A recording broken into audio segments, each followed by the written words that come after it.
So in this season of Flavorful China, we are talking about community cooking and specifically Hakka community. When it comes to community cooking, it is not just about cooking styles. It is also about the equipments that a community use or the ingredients that a community use.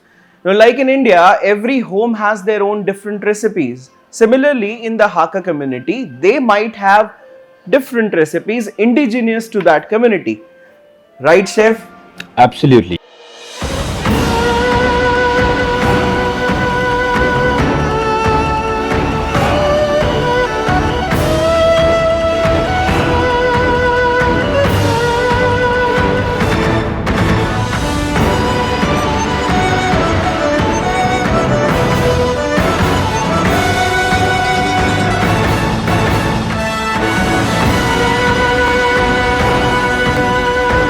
Equipments and cooking, they go hand in hand. I mean, you can't have one method of cooking and a very different equipment used for that. Hakka people, do they have a different cooking styles? Because what we know about Chinese cooking is mostly in the wok or on high heat with smoke all around and either steamed something. So do we have different cooking method which is prominent or prevailing in this community? Yes, of course. I mean, when you talk about Hakka, it is mostly braising, right? Braising usually happens in smaller pots, Okay. in covered pots. You know, it does not require high heat, so you need something which will sustain the continuous heat for a longer period of time. Right. If you've ever heard of heavy bottom pans, you know, these heavy bottoms, they absorb a lot of heat and they pass it through the entire vessel very evenly, cooking the product perfectly well. Wok is completely different. Wok is for a high heat cooking. Wok is for, say, flash cooking, right? Right. So these guys, they use something called as the clay pot. Okay. Clay pot. They also use clay pot. Oh yes, yes. If you see most of the equipments used around the world, you know, they have some kind of a similarity, maybe in the shape or the material used, you know, because they are all meant to do the final method. I mean, they do justice to the kind of cooking that is required, right? Correct me if I'm wrong. Is this a very old cooking method prevailing in China or in this community? Yes. In fact, the two very popular methods of cooking. One was the high heat, one was the low heat. Okay. So, the high heat was always to obtain something which is more crunchy Right. in texture. The slow heat was always for the tougher cuts of meat so that it gets cooked through right from the center. Basically, it all depends upon what kind of ingredient you're using and what you want to achieve. Absolutely, So, absolutely. chef, do we have any dish? Can we share with our viewers? Well, we are doing something with eggplant and tofu. Eggplant? Yes. See, eggplant is actually a very, very popular vegetable. It's just that the current generation does not like it. I think, I guess nobody has heard eggplant in Chinese cuisine. You know, it's always spring onions and carrots and mushrooms. In And fact, eggplant with the Chinese sauces tastes really, really marvelous. so let's go in the kitchen and I'll show you an amazing recipe. Braised eggplant with silken tofu in clay pot. Clay pot. Great, chef. So how to start? So the thing is that you can see that we are having silken tofu, dices of silken tofu, then dices of small eggplant. Right. We are using bell peppers. Okay. We are using touch Fresh of fresh chilies. bird chili, snow peas, Okay. bamboo shoot, which Okay. enhance the flavor of the food at the same time, and touch of diced onion. Okay. Okay, we have to first make the oil heat. Okay. Okay, by the time what we can do, we can dust this eggplant. We are having one mixing bowl with us. Okay. We have to just put the eggplant. Okay, we are having little bit of golden fried batter with us. So we Golden fried batter. So, chef, what is there in the batter? so it is having same ratio of corn flour and flour Okay. with a touch of baking powder, salt and pepper powder. Okay. Okay. So let's say equal proportions of corn flour and all-purpose flour, which is maida, and then water, little bit of baking powder, salt and pepper. You can see that the batter is Right. fully Right. cooked. Okay, so you have to put little bit of touch of batter. Okay, just a touch of batter, Just lightly coating. lightly touch of batter, and you have to put touch of corn flour Not too much. Okay. Not too much. Just to give a light coating on the eggplant. Right. Okay. So what happened? You have to put little bit of this eggplant slowly. Okay. So you can find out that it will get slowly cooked in it. Okay. By the time it get fried, so what we can do, we can do the remaining processing of the tofu. So light of this potato starch, Okay. light of potato starch. Okay, so what happened? It tends to stick. So Okay. and drizzling of this Dry one, cornstarch. dry cornstarch, drizzling of dry cornstarch. So slowly we have to put all this thing together Along with the along with eggplant. that, because it should not be very much of hard fry.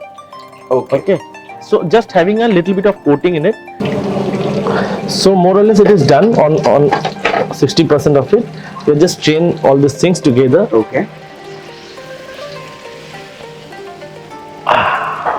So we have to use little bit of oil. Okay. Now we are making the sauce. Okay. Okay, so we have to, for this we have to use chopped ginger, Okay. but the sequence of all the ingredients is very much important. Right. Sequence of all the ingredients. So you are putting this one. So little bit of ginger and then garlic and then fresh chilies. fresh chilies. Okay, bamboo shoot, Okay. bell pepper, Right. snow peas, some but whole snow peas. Okay. That will give a crunchy feeling in the food. Right. Okay, so Onions. with that now we have to put little bit of Chongqing wine. Okay. Okay, in Hakka cuisine wine plays a very much important role for Chongqing wine. A touch of dark soy sauce, just a drizzle of dark Okay. soy sauce, just a touch of oyster, and we need to have a touch of hoisin sauce also. Okay. All these sauces that we are using these days, you get this on the online stores and good grocery stores. Otherwise, we have provided the link to buy all these sauces in the description of video. You can check out that. So your sauce is ready. Now you have to adjust the seasoning. You can, Okay. Now you have to adjust the seasoning. A touch of sugar, castor sugar.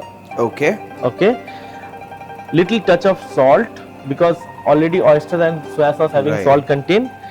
Little bit of aromatic powder, veg aromatic powder. Okay. Okay, veg aromatic powder.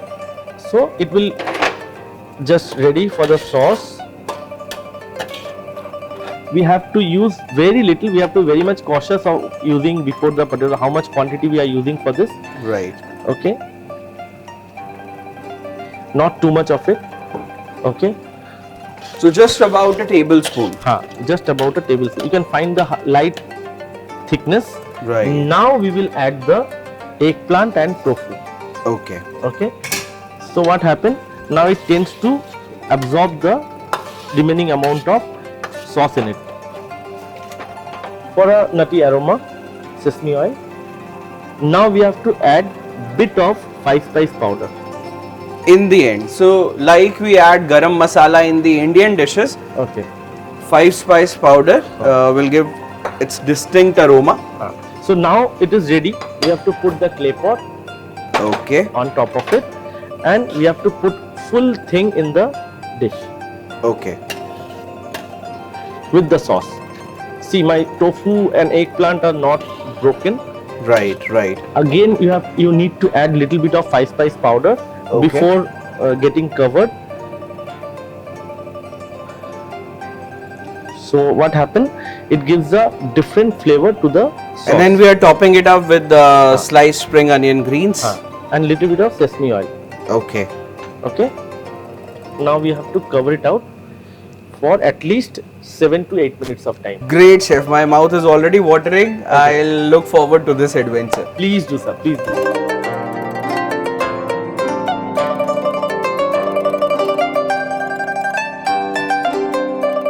So, chef, shall we start? Absolutely. Amazing looking dish. Yes, so much different from the typical Chinese.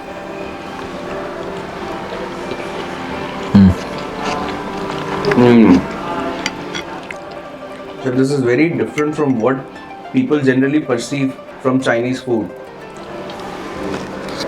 you will find that each and every ingredient cooked in that equipment retains its own flavor, own Yes. texture. However, everything is amalgamated together. Right, You find right. a common something throughout the dish. However, every ingredient holds its own ground. This actually does not have that familiar flavor profile that we always taste in Chinese cuisine, whether it is Manchurian or Right. chili chicken or anything. This is all about exploring the cuisine really well, That, and that offering it to gives the you a guests. very home style cooking. If I try to simplify the flavor, I can taste that 5 spice powder we added in the end, correct amount of oiliness, that nutty flavor of sesame, and then the sauces that we have used gives you the base, really gives you the base. The prominent flavor is, as you correctly said, is the vegetables. Right. If we taste the bell pepper or the eggplant or The artichokes, and the tofu is snow peas. perfectly balancing everything. Amalgamated. Yes, yes, absolutely. That's really the good part about braising. It holds on to all the nutrients. It holds on to all the flavors. Food is nice and soft. It's not very greasy. Right. So I think braising is one of the most healthiest option of cooking. This is all for this episode. In the next episode, we'll be coming up with another beautiful recipe from the Hakka community. Stay tuned.